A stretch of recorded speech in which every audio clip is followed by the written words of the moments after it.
Hay entidades que tienen, digamos, una elevada probabilidad de ser cardioembólica, ¿no? Por ejemplo, la fibrilación auricular, ¿no? Trombos ventriculares, infarto reciente, enfermedad valvular, FA, que ya hemos dicho, válvula mecánica, ¿no es cierto? Si tenemos estos factores, pues podemos catalogar como un infarto cardioembólico. Endocarditis también, mixoma atrial, que es un tumor del corazón, también, ¿no? Es una causa frecuente de ictus cardioembólico. Y podemos catalogar otras entidades como un posible cardioembolismo, ¿no? Por ejemplo, una cardiomiopatía, un foramen oval, síndrome de seno enfermo, etcétera. ¿Ya? Entonces hay causas cardioembólicas que son definitivas y hay otras causas posibles. ¿Ya? Y aquí tienen esta resonancia, miren, múltiples imágenes, ¿no? Entonces, probablemente esto sea un ictus cardioembólico, ¿no? Porque se compromete en diferentes zonas. La otra etiología es el infarto lacunar.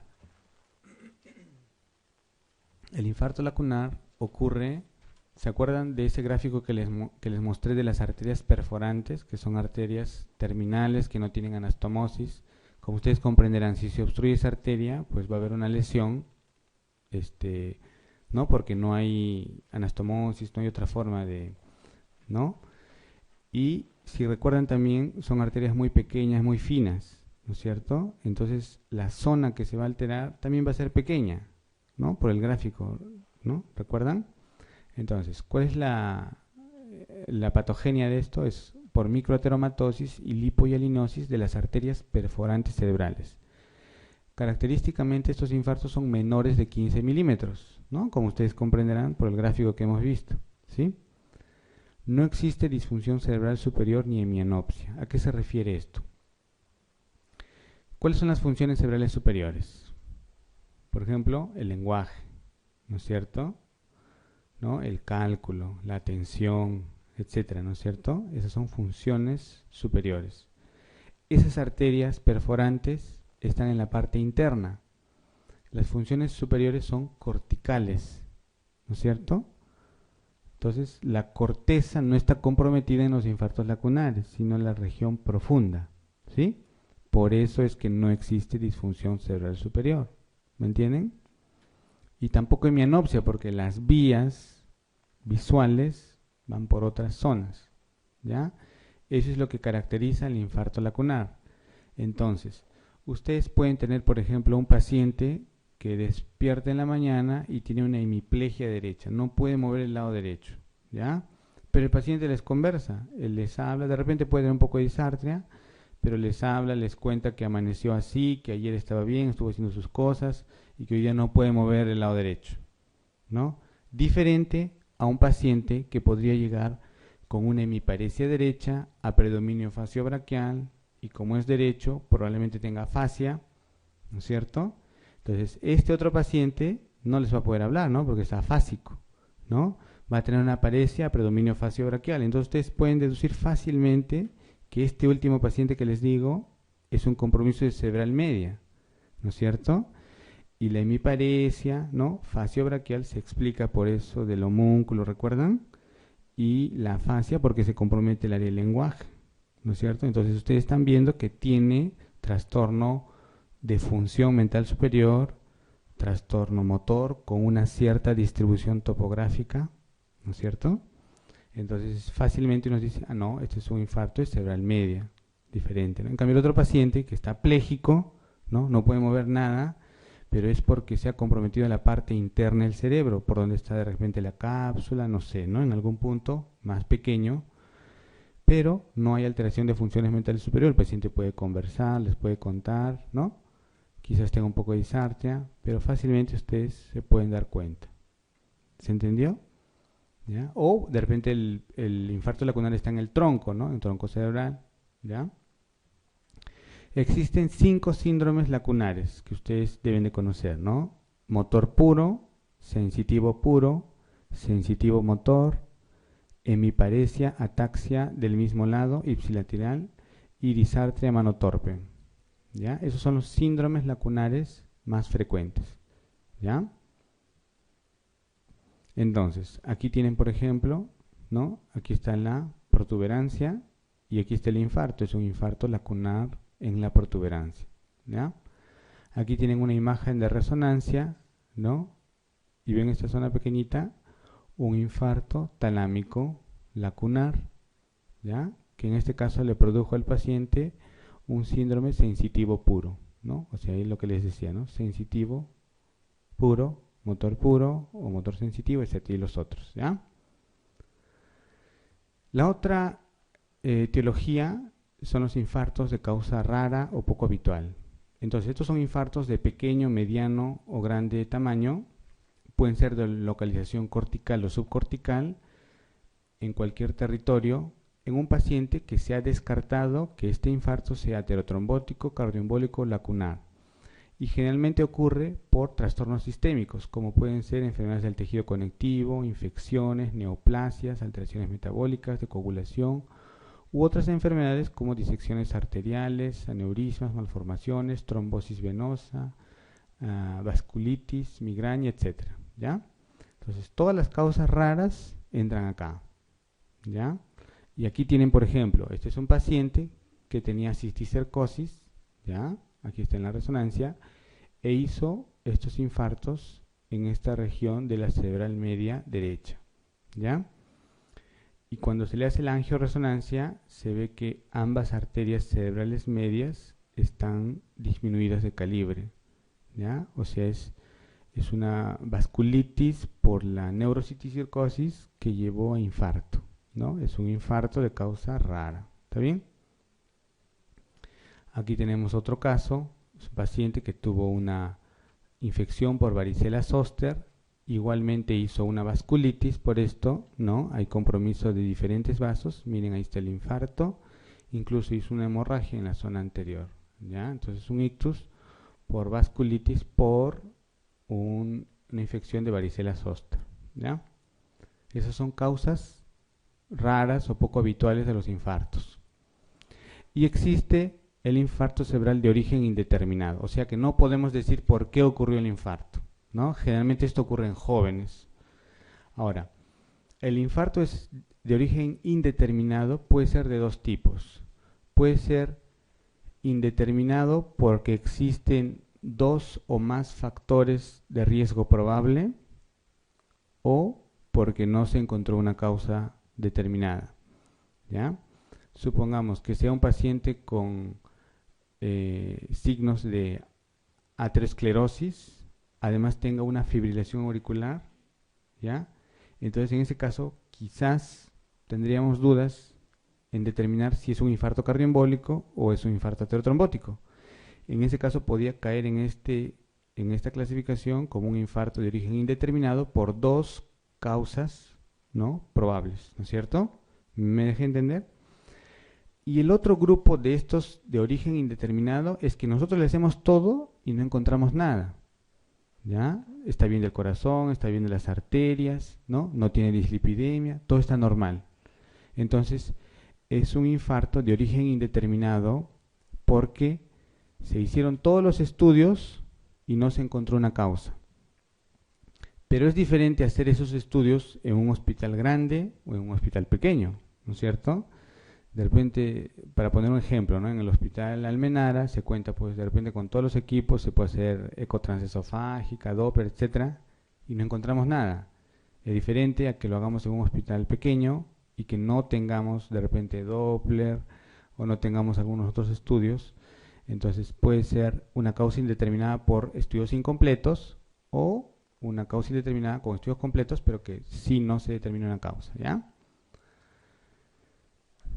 Algo importante que tenemos que recordar es lo de la parálisis facial, ¿no? La parálisis facial, como ustedes recordarán, puede ser central o periférica, ¿no es cierto? ¿Alguien me puede decir qué parálisis es esta? ¿Central o periférica?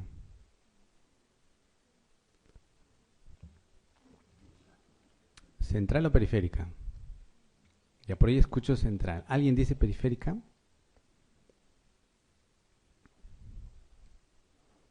pueden decir, todavía ahora pueden decir, ¿no? En el examen ya tienen que saber. Ya. Y acá, ¿este es central o periférica?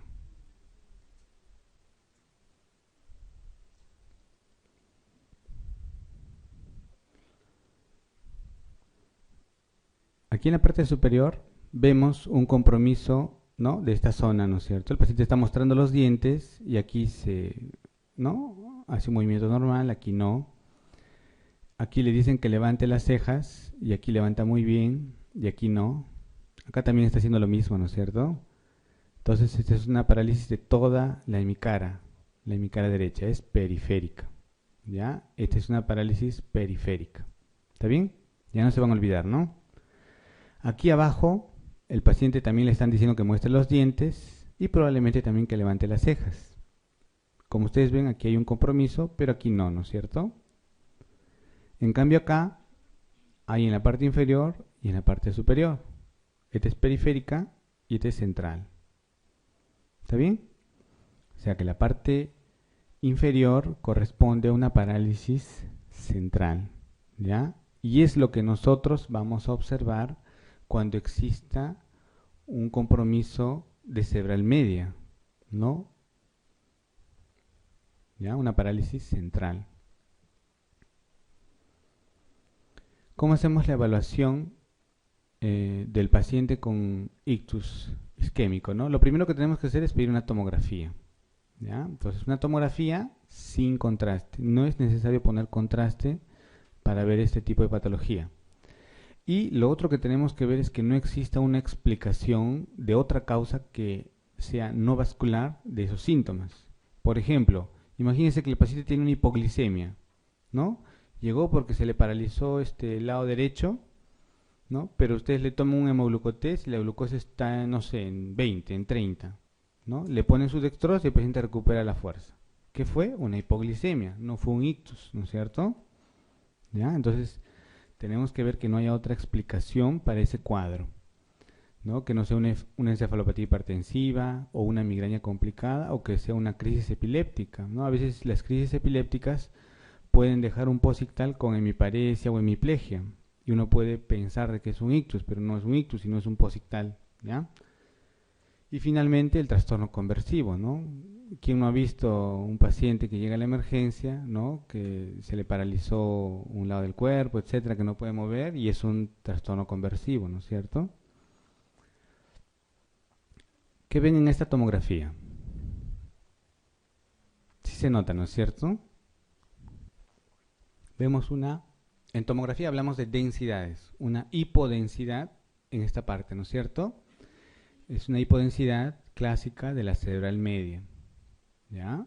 Entonces esta tomografía se hizo probablemente a las 10, 12 horas del evento, ¿no? Donde ya más o menos se ve la zona comprometida.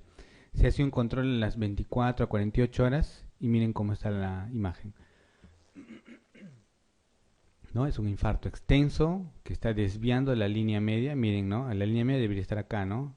¿Dónde está ya ¿no? En el otro lado, ¿no? Se está haciendo hipertensión endocraniana, ¿no? Los infartos extensos pueden llevar a eso, ¿no? Hipertensión endocraniana, coma y muerte del paciente.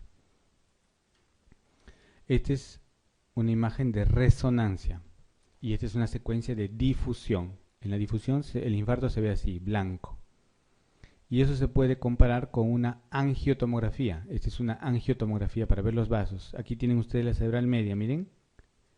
Y la otra cerebral media no hay. Está obstruida, ¿no? Este es un infarto del tronco de la arteria cerebral media, ¿no? Derecha, ¿ya? Entonces, cuando tenemos un paciente con un ictus, ¿qué hacemos? Primero tenemos que estar seguros de que sea un ictus, ¿no? Si no, bueno, pues su tratamiento respectivo. Si es un ictus, tenemos que ver si el paciente es candidato para trombolisis. Ahora les voy a explicar eso, ¿no? Si es candidato para trombolisis, irá a un protocolo especial de trombolisis intravenosa, ¿ya?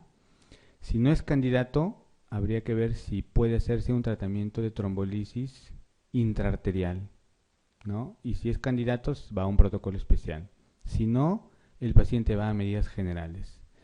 Medidas generales, ¿no? No es algo sin importancia, es algo muy importante, ¿no? ¿Y en qué consisten las medidas generales? En controlar su presión, controlar su glucosa, que no haga fiebre, etcétera, ¿ya? Y obviamente tenemos que prevenir infecciones, complicaciones, ¿no? Una terapia precoz y evitar que se ocurran, digamos, nuevos infartos, ¿no? Aquí tenemos los criterios de inclusión y exclusión para terapia con trombolisis intravenosa, ¿ya? ¿Cuáles son los criterios de inclusión? ¿No? Son un diagnóstico de ictus isquémico que tenga un déficit neurológico que se pueda cuantificar. Si un paciente viene a la emergencia y les dice que ha perdido la memoria hace 30 minutos, eso va a ser un poco difícil de valorar, ¿no es cierto? ¿Cómo van a poder valorar ustedes bien la memoria de ese paciente? ¿No? Un poco complicado, ¿no? En cambio, si viene porque se le paraliza un lado del cuerpo, es más fácil, ¿no es cierto? Ustedes pueden objetivar ese déficit motor. A eso se refiere esto, ¿ya? Ahora, que el inicio de síntomas sea menos de 3 horas antes del tratamiento y en algunos casos hasta 4.5 horas. Ese es el criterio para hacer la trombolisis, ¿ya? Entonces, el paciente tiene que llegar dentro de las 3 primeras horas, ¿ya? Y en algunos casos se podría extender hasta las 4.5 horas, ¿ya? Si por ejemplo tienen un paciente que llega a las 8 de la mañana o a las 7 de la mañana, ¿ya? Viene a la emergencia, lo traen sus familiares y les cuenta.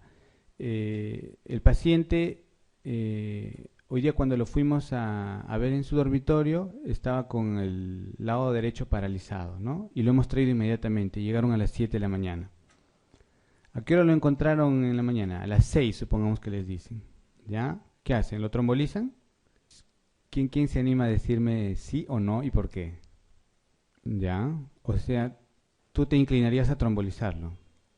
O sea, el paciente lo fueron a ver a su dormitorio a las 6, encontraron que estaba paralizado en el lado derecho y lo trajeron inmediatamente y llegan a las 7 a la emergencia, ¿no? O sea, pasó una hora. Claro, le hacen una tomografía, no se ve una hemorragia. En este caso que les he demostrado, que podría venir en una pregunta, no se sabe a qué hora ocurrió el ictus, ¿sí o no? Porque el paciente en la noche se acostó normal, pero amaneció así. Pero no se sabe en qué momento hizo eso. Entonces no podemos determinar el tiempo. A pesar de que haya llegado en una hora, no se puede considerar esa hora. ¿Ya? Si me dejo entender, ¿no es cierto? Entonces el paciente que despierta con un déficit se considera la hora la última vez que lo vieron normal. Supongamos que en la noche se haya despertado a las 3 de la mañana y estaba bien. Se volvió a dormir y a las 6 amaneció con su hemiplegia, se considera a las 3 de la mañana. Hasta las 7 ya pasaron 4 horas, ¿no? Algo así, es para poner un ejemplo nada más, ¿no? ¿Está bien? Entonces, claro, ese paciente no se tromboliza, ¿ya? Existen criterios de exclusión, ¿no? Por ejemplo, que el paciente haya tenido un trauma o un ictus previo en los 3 meses, que los síntomas sean sugerentes de una hemorragia subaracnoidea, que haya tenido una punción arterial en los 7 días previos, historia de hemorragia intracraneal, que la presión arterial esté muy elevada, mayor de 185/110. Si esta presión se controla en ese lapso que van preparando todo, se puede trombolizar. Si no se controla, no se tromboliza. Que no tenga, pues, obviamente un trastorno de coagulopatía o una hemorragia evidente, ¿no? Tampoco lo van a trombolizar, ¿no? Si tiene un conteo de plaquetas muy bajo o recibe anticoagulantes, o su glucosa está muy baja, o que en la tomografía ya vean un infarto evidente o muy extenso, tampoco, porque tiene riesgo de sangrado, ¿ya? Y existen algunas contraindicaciones relativas. Bueno, esto ya es un poco complicado, ¿no? Pero algo que ustedes deben tener claro es, uno, que el déficit neurológico sea medible, que sea cuantificable. Dos, el tiempo, que tiene que ser menos de 3 horas y en algunos casos hasta 4.5 horas. Que el paciente sea mayor de 18 años, ¿no? Ahí está. Y en general hasta 80 años, ¿ya? Algunos consideran hasta 85, y que no tenga un trastorno de coagulopatía o no haya tenido una cirugía mayor previa, ¿no es cierto? Es fácil deducir, ¿no? Porque si le damos un anticoagulante puede sangrar, ¿no es cierto? Entonces, el tratamiento, trombolisis, se usa activador del plasminógeno tisular, la dosis 0.9 miligramos por kilo de peso, el 10% se pasa en bolo en 1 minuto y el resto en 1 hora. Las medidas generales, ¿cuáles son? Controlar la hipertensión arterial. En cuanto a este aspecto, las guías normalmente consideran estos valores, ¿no? Cuando es mayor de 220 sobre 120, ¿no? Ustedes deben bajar un poco la presión. Si es menos de esto, se supone que podrían monitorizarlo. Pero ya existe tendencia a que este valor no sea tan alto, ¿ya? Los nuevos estudios están mostrando que quizás lo óptimo sea mantener al paciente entre 160 a 180 con 100 a 110 más o menos, ¿ya? Esos serían los valores aceptables según los nuevos estudios. Obviamente, si el paciente tiene una presión alta, ¿no? De 200 sobre 100, digamos, y tiene signo de daño de órgano blanco, como puede ser compromiso renal, infarto cardíaco, coartación de aorta, disección de aorta, edema pulmonar, ¿no? O congestión pulmonar, tienen que tratar la presión, ¿no es cierto? No es que el paciente tiene un infarto y tiene daño de órgano blanco, no, que siga la presión alta, no, hay que tratarlo, ¿ya? Entonces, esta presión es más o menos algo referencial, a no ser que el paciente tenga evidencia de daño de órgano blanco, ahí tienen que bajar la presión, ¿ya? Ahora, la presión no se tiene que bajar bruscamente, se tiene que bajar moderadamente, en forma progresiva, ¿no? Si es que es muy persistente. No se usa nifedipino sublingual, ¿no es cierto? Pues está contraindicado porque baja la presión bruscamente perdón, más que eso, ¿se acuerdan ese gráfico que les mostré de la penumbra, ¿no es cierto? A esa zona que ya está en penumbra, ¿no? Porque la zona infartada probablemente no podamos tratarla, ¿no es cierto? Porque ya está dañada, pero la penumbra es lo que nosotros tenemos que tratar. Y si esa zona de penumbra, que de por sí ya tiene poco flujo sanguíneo, tú le bajas más la presión, ¿no? Va a ser peor, ¿no es cierto? Entonces, por eso es que no se usa nifedipino sublingual, no se usa un tratamiento agresivo de la presión arterial en los casos de infarto, ¿ya? Ese es el fundamento. También hay que evitar la hiperglicemia, ¿ya? ¿Por qué? Porque la glucosa, ¿se acuerdan que les dije que el cerebro no almacena glucosa, ¿no es cierto? Entonces, en pocos minutos se agota la escasa reserva que existe de glucosa en el cerebro. Si no existe oxígeno, la glucosa que llega al cerebro va a ir por una vía anaerobia. Y la vía anaerobia lo que va a producir, ¿qué cosa es? Lactato, ¿no es cierto? Recuerdan, ¿no es cierto? De bioquímica, ¿no? ¿Y qué va a producir eso? Acidosis. Y la acidosis va a producir mayor daño cerebral. Entonces, empeora esa zona de penumbra, ¿no? Entonces, si nosotros le metemos glucosa, pues vamos a contribuir a que esa penumbra se convierta en un infarto, ¿ya? Entonces hay que tratar la hiperglicemia. Ahora, obviamente, si el paciente tiene un infarto, pero por algún motivo también está haciendo hipoglicemia, ¿no? Si está haciendo, digamos, valores de 20, 30, esa hipoglicemia también va a generar daño. Entonces tenemos que tratar la hipoglicemia en ese caso, ¿ya? Este es el fundamento por el cual en todos los pacientes con ictus se usa cloruro, nunca se usa dextrosa. ¿Está bien? A pesar de que el paciente puede estar con 200 sobre 100, ¿no? Está con presión alta, es hipertenso, ¿no? Y ustedes le indican, póngale cloruro, ¿no? A la enfermera, y la enfermera dice, pero doctor, su presión está volando, mejor le pongo dextrosa. No, ¿no es cierto? Por lo que les estoy explicando, ¿ya? Siempre se pone cloruro, salvo hipoglicemia, por eso, ¿no? Salvo hipoglicemia. Luego, antiagregación plaquetaria, ¿no? Vamos a ver cómo se usa eso. Si hay una saturación menor de 94%, hay que dar un poco de oxígeno.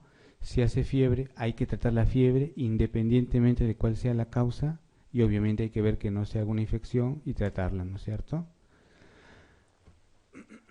Dentro de los agentes antiplaquetarios, lo que se usa en la fase aguda, ¿no? Cuando llega el paciente, si es que el paciente no es trombolizado, se usa aspirina. La dosis recomendada es 325 miligramos al inicio, ¿ya?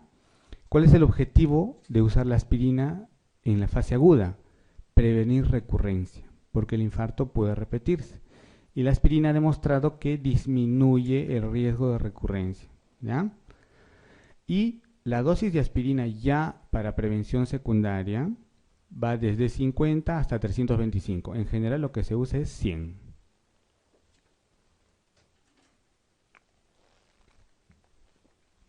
Alternativamente, para prevención secundaria se puede usar clopidogrel, 75 miligramos al día. Se puede usar la combinación de aspirina dipiridamol, 25 con 200, 2 veces al día. Y recuerden que si el paciente ha sido trombolizado, ¿no?, los antiplaquetarios se tienen que iniciar después de las 24 horas, porque si usamos antes puede sangrar. ¿Ya? ¿Está claro?